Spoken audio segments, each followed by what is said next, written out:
hommes sont généreux et agréables. Je vous invite à travers notre réseau Tac Tac Martinique à faire un voyage culturel.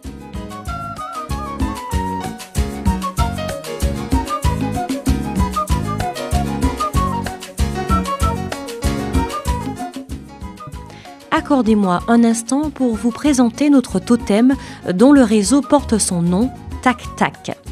Cette luciole à carapace dure génère une lumière dont le combustible, appelé la luciférine, est bioluminescence.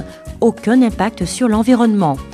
Rappelons que la lumière invite au rassemblement et indique aussi le chemin à suivre, le phare. C'est crier ou à crier, c'est pleurer ou à pleurer. Why, aïe, aïe. C'est crier ou à crier, c'est pleurer ou à pleurer. Why, aïe, aïe. C'est crier ou à crier, c'est pleurer. Notre réseau se veut collectif et encourage à une posture ou une attitude respectueuse de l'environnement. À ce jour, nous sommes regroupés et nous entamons la construction d'une identité écologique à travers un diagnostic environnemental accompagné par l'ADEME. Maintenant, je vous propose de découvrir la Martinique en compagnie des acteurs publics qui nous accompagnent et les acteurs privés se feront un plaisir de faire de vos vacances le plus beau voyage. KMT, notre partenaire, vous informera tous les jours.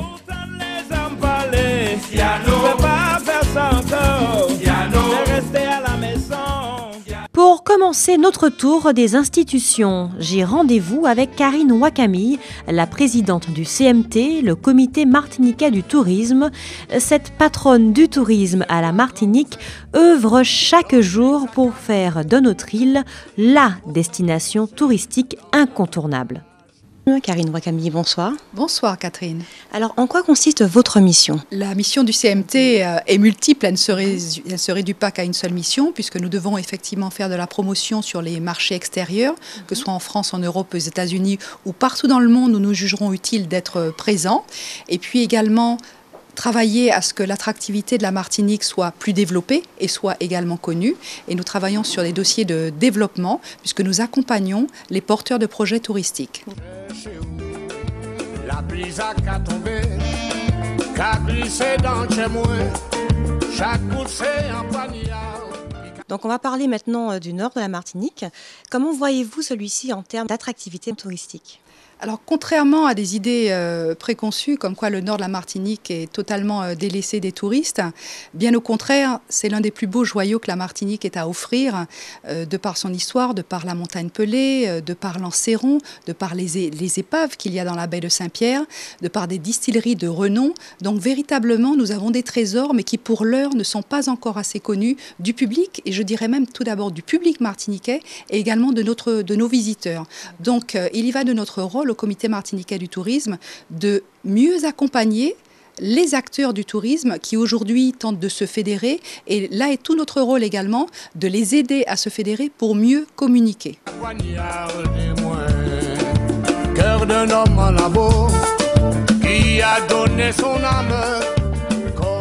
J'arrive en Martinique et qu'est-ce que vous diriez pour valoriser justement la Martinique ? Mais pour commencer, vous avez bien fait de choisir la destination Martinique et vous en remercier parce qu'il existe de multiples destinations de par le monde qui sont intéressantes, mais la Martinique est unique et tout à fait différente des autres parce que sur un petit territoire, nous vous proposons de tout découvrir, aussi bien le bleu que le vert et toute la richesse culturelle, gastronomique, historique de la Martinique. Donc vous avez fait le bon choix. Pour finir, Madame Ouakami, si vous avez un message à donner aux touristes locaux ou étrangers qui viennent en Martinique. Mais écoutez, il y a les actions du Partez en vacances en Martinique qui sont primordiales parce que je crois que le premier visiteur de la Martinique, ce doit être le Martiniquais qui vit toute l'année ici mais qui ne part pas encore assez à la découverte de son propre patrimoine, qu'il soit du sud ou du nord, avec des sentiers de découverte extraordinaires. Quelques manifestations existent déjà, mais il faudrait qu'il y ait encore plus de Martiniquais qui y participent et que ça permette également à nos visiteurs qui sont présents de pouvoir rencontrer les Martiniquais et de faire ces découvertes ensemble parce que les touristes aujourd'hui qui viennent à la Martinique, ils veulent vivre des expériences et non plus être des spectateurs.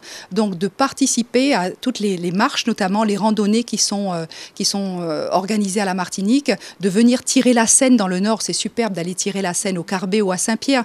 Donc je les invite à vivre ces expériences très riches. Merci beaucoup pour cet accueil. C'est moi qui vous remercie, au plaisir. Je quitte maintenant le CMT pour me rendre aux Mornes Rouges, commune qui a la particularité d'être la plus élevée, la plus humide et la plus fraîche de la Martinique. Paysages et reliefs vertigineux, plages accueillantes, rivières agitées ou mangroves calmes, une nature exubérante. C'est ce que vous propose de découvrir Daniel Chaumet, président du Parc naturel régional de la Martinique. Monsieur le Président, bonjour. Bonjour, bienvenue. Merci. Bonjour. Enchanté. C'est magnifique chez vous, hein? Très Donc joli. ici, c'est le domaine de l'émeraude. Quelle est sa spécificité? Alors, l'originalité de ce site, c'est qu'il est relativement varié. Il permet à la fois d'appréhender, on va dire, la diversité de la richesse de notre nature, mais aussi d'avoir un véritable outil dédié à l'éducation à l'environnement, qui est une muséographie extrêmement ludique, qui n'est pas volontairement encyclopédique, mais qui permet quand même au jeune public de toucher du doigt la réalité et la richesse de notre territoire. En fait, c'est une muséographie qui est une merveille pour les jeunes et les moins jeunes, surtout les jeunes, pour qu'ils apprennent autour justement d'un aspect ludique à découvrir notre biodiversité, découvrir notre nature, et qu'après l'immersion en pleine nature soit beaucoup plus compréhensible pour eux. Donc beaucoup de scolaires, beaucoup de visiteurs. Nous espérons faire en sorte que ce musée rentre en réseau avec l'ensemble des acteurs, avec les chauffeurs de taxi, avec les élus locaux, pour qu'à terme, justement, autour de la découverte de la nature martiniquaise, il y ait un vrai attrait pour notre développement, et notamment le développement touristique.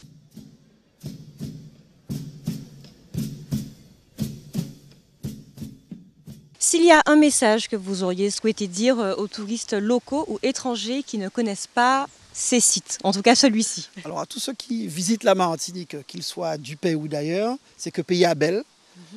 Et pour ceux qui ne comprennent pas et qu'il faut traduire, on a un beau pays. Il est important de le connaître.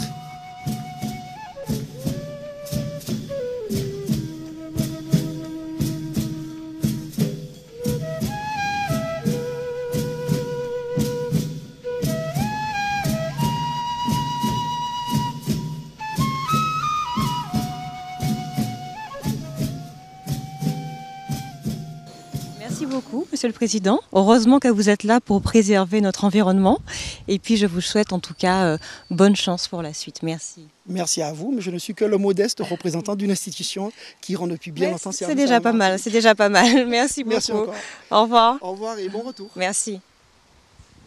Je quitte le Morne Rouge pour me rendre à Saint-Pierre, l'ancienne capitale économique de la Martinique.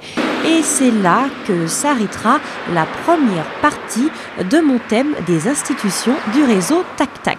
Nous sommes donc à Saint-Pierre. Saint-Pierre, une ville qui était considérée comme étant une foire internationale, un lieu de vente. Tout de suite, nous allons rencontrer Marie-Claire, qui est chargée d'accueil à l'Office du tourisme de la ville de Saint-Pierre, qui va nous en dire un peu plus sur ce haut lieu touristique et historique. Marie-Claire Glombard, bonjour. Bonjour Catherine. Alors, tu es hôtesse d'accueil pour la ville de Saint-Pierre, c'est bien ça? Oui, c'est exact. Alors, parle-nous un peu de ta ville, de ses spécificités. Alors écoute, Saint-Pierre est une ville d'art et d'histoire. C'est la 101e ville d'art et d'histoire. Et c'est le lieu incontournable de tous les touristes qui viennent en Martinique. Qu'est-ce qu'on peut faire à Saint-Pierre? Alors écoute, à Saint-Pierre, on peut se balader. On peut visiter les restes de 1902.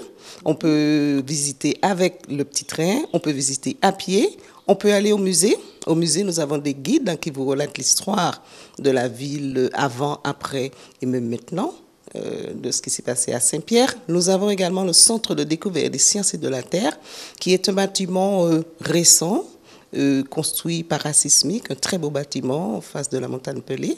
Et puis, nous avons également les fonds marins. Il ne faut pas oublier. Nous avons quelques épaves au fond de l'eau ou pour les touristes qui veulent faire du tourisme aquatique, par exemple. Marie-Claire, quel message pourrais-tu dire, pourrais-tu donner à un touriste pour qu'il vienne à Martinique? Au-delà du tourisme classique qu'on voit d'habitude, Saint-Pierre propose un tourisme vert. Nous, à Saint-Pierre, où nous sommes placés dans la verdure.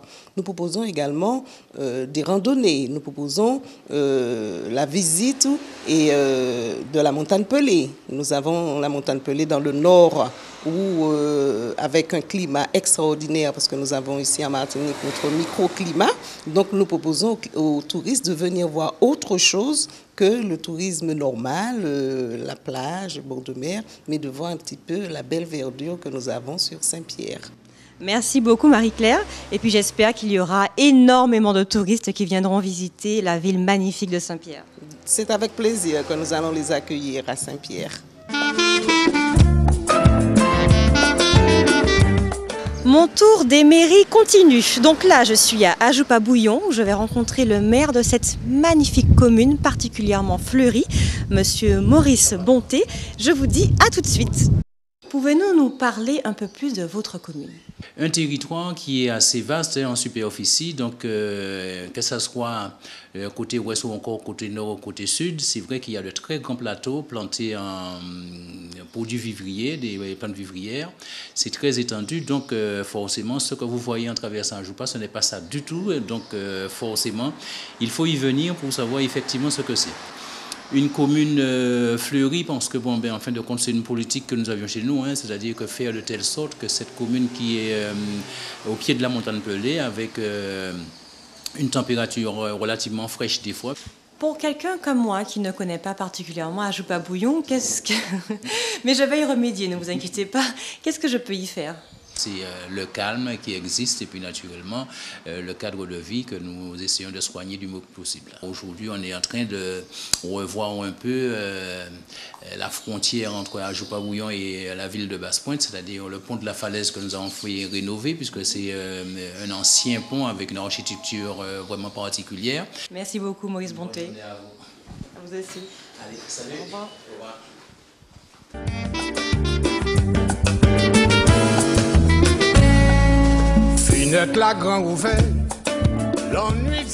Savez-vous qu'au Marigot a existé l'unique téléphérique de l'île qui s'appelait l'Oplane? Il servait à acheminer la canne provenant de différentes habitations. Nous allons tout de suite rencontrer le maire du Marigot, Monsieur Ange Lavenaire, qui va nous parler un peu plus de sa commune. Vous me suivez? Vous allez bien? Très bien, ça va bien. Oui, ça va, merci. Alors parlez-nous de votre commune, le Marigot. Alors, le Marigot est une commune du Nord qui a 3800 habitants, qui se développe sur 2164 hectares. Une commune rurale qui a des habitations. Et j'ai coutume de dire que c'est même une commune de béquets, parce qu'il y a beaucoup de béquets qui y habitent et qui a hérité évidemment d'un certain nombre de sites touristiques qui sont là des atouts qu'on doit continuer à développer. Déjà la baie Fondor, où se trouve le quai, le port, un quai historique. D'ailleurs, la généalogie, une partie de la généalogie se trouve sur le quai, puisqu'on a mis un panneau touristique. Et on va continuer à faire découvrir, n'est-ce pas, ce quai avec toute la richesse qu'il y avait autour, toute la partie de développement économique. Et puis nous avons toutes les hauteurs, notamment du Rocher, qui est vraiment le sommet le plus haut, beau de la ville, et d'où on voit, quand le temps est beau, de Sainte-Lucie jusqu'à la Dominique. C'est quand même extraordinaire. Quand on vient à Marigot, qu'on puisse y rester du matin jusqu'au soir et qu'on puisse passer dans les restaurants, dont évidemment on a le Brigot, c'est très spécial, le ghetto, on connaît très bien, vu sur la baie, de façon que chacun puisse y prendre plaisir. Et s'il y a une spécificité particulière à Marigot, ce serait quoi? Eh bien, je crois que c'est la gentillesse des gens. La gentillesse des gens et puis cette culture d'accueil, qu'on vienne à la mairie, qu'on vienne dans les restaurants, je crois que c'est très important. Il ne faut pas passer à Marigot sans s'y arrêter. Merci beaucoup, monsieur le maire. Et puis je vous dis en tout cas bonne continuation. Merci beaucoup, et à vous aussi. Merci beaucoup. Je prends maintenant le chemin de Font-Saint-Denis, une commune entourée d'un écrin de végétation dense. Notre périple des institutions continue. Je suis donc à Font-Saint-Denis où je vais rencontrer Jean-Pierre Angarny qui est le premier adjoint au maire de la commune. L'histoire raconte que c'est ici que fut installé le premier moulin à vent de la Martinique. Monsieur Angarny va nous raconter tout ça. Monsieur Angarny, bonjour. Bonjour, donc bonjour à tous les auditeurs et téléspectateurs de KMT. Bienvenue ici dans la maison commune, donc à l'hôtel de ville de la commune de Font-Saint-Denis. Pour commencer, pouvez-vous nous présenter votre commune Font-Saint-Denis? Font-Saint-Denis, commune du Nord Caraïbes, 866 habitants. Alors commune rurale, commune verte, commune axée sur le tourisme vert, commune de produits agricoles et puis commune de bon air sain. Alors qu'est-ce qu'un visiteur comme moi peut y faire à Font-Saint-Denis? On peut déjà bien respirer, parce que c'est une commune en pleine nature, comme vous pouvez voir, entourée d'espaces boisés, donc l'air est sain. On peut visiter certains sites historiques, comme le canal des Esclaves, qui se trouve au quartier Font-Mascret, à quelques encablures d'ici. On peut visiter l'observatoire vulcanologique, pour ceux qui aiment le tourisme scientifique, où là on peut expliquer les sciences de la Terre, la géologie, tout ce qui se passe au niveau des volcans de lac Antillais, très intéressant. On peut aussi profiter pour effectuer des marches dans les sentiers, les randonnées pédestres. Nous avons toujours eu des agriculteurs qui cultivent sainement avec leurs outils manuels, si je puis dire. Donc c'est encore resté une tradition ici. Donc on peut aussi profiter des eaux propres de ces rivières, même les bois à certains endroits. On ne doit pas quitter la Martinique sans visiter cette commune. Là on est bien, il n'y a pas de stress, pas de feu rouge, pas de population dense, hein. C'est resté vraiment à l'échelle, je dirais, humaine. Je pense que c'est une commune qui vaut le détour, notamment pour nos bons restaurants. On a 8 points de restauration sur la commune. Donc on peut très bien déguster les bons plats typiques de la Martinique. En gros, c'est ça. Monsieur Angarny, merci beaucoup pour cet accueil. Vous êtes le bienvenu, vous serez encore la bienvenue. Et puis je demande à tous ceux qui m'écoutent de venir visiter Font-Saint-Denis. On vous attend les bras ouverts. Nul ne vient qui nous revienne. Merci beaucoup.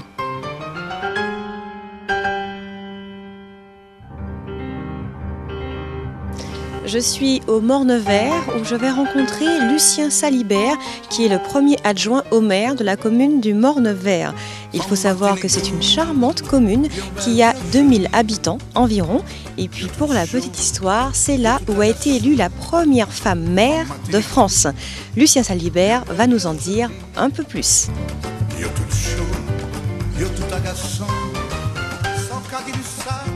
Monsieur Salibert, parlez-nous de votre commune. Vous savez, notre commune, c'est d'abord une petite commune qui est située en hauteur du Carbet. Bon, c'est un ancien hameau du Carbet, aujourd'hui commune depuis 1949.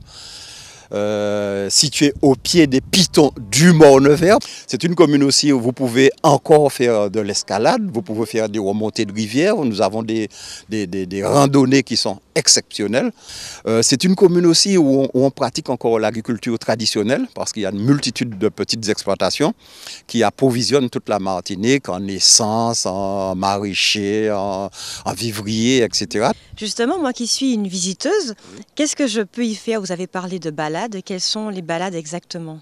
Alors nous avons plusieurs randonnées et nous avons même un guide professionnel sur place, je peux me permettre de le nommer, qui est M. Dersian, René Dersian, qui s'occupe d'ailleurs de randonnées, il ne vit que de ça, hein, et il fait visiter par tous les coins de l'île aux touristes qui viennent sur la place, quoi.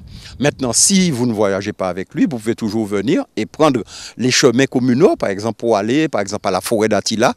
Nous avons une source qui est la source d'Attila où il y a en permanence de l'eau. Il paraît qu'elle vous donne, c'est un vrai bain de jouvence quand vous y allez. Quand vous y allez. Nous sommes au Morne-Vert, une petite famille, on se connaît tous, on s'aime tous, et puis on essaie de faire beaucoup de choses ensemble. Voilà, alors juste pour finir, si vous avez un message à donner aux visiteurs qui ne connaissent pas votre commune, ce serait quoi? Prenez votre temps, quand vous arrivez à Bellefontaine, passez par le Morne-Vert, visitez cette commune qui en vaut la peine. Vous verrez que vous aurez de très beaux paysages à photographier. Vous aurez des gens accueillants qui vont vous proposer de visiter tous les petits coins. Et vous aurez aussi à votre disposition un certain nombre de cultures qui vont certainement vous ravir une fois que ce sera de votre assiette. Donc pour un dépaysement total, il faut venir au Morne-Vert. Voilà. Merci.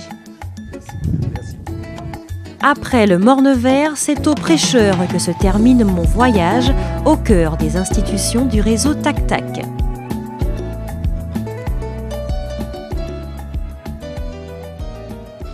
Je suis en compagnie aujourd'hui de Monsieur le maire du Prêcheur, Marcel Anado. Bonjour. Bonjour.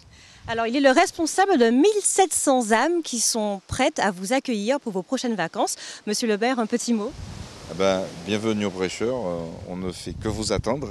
Venez nous voir, venez nombreux et nombreuses et nombreux, et nous saurons vous accueillir comme savent le faire les Prêchotins, avec cette hospitalité, cette manière authentique d'être qu'on leur connaît. Donc vraiment, venez nous voir, nous vous encourageons à le faire.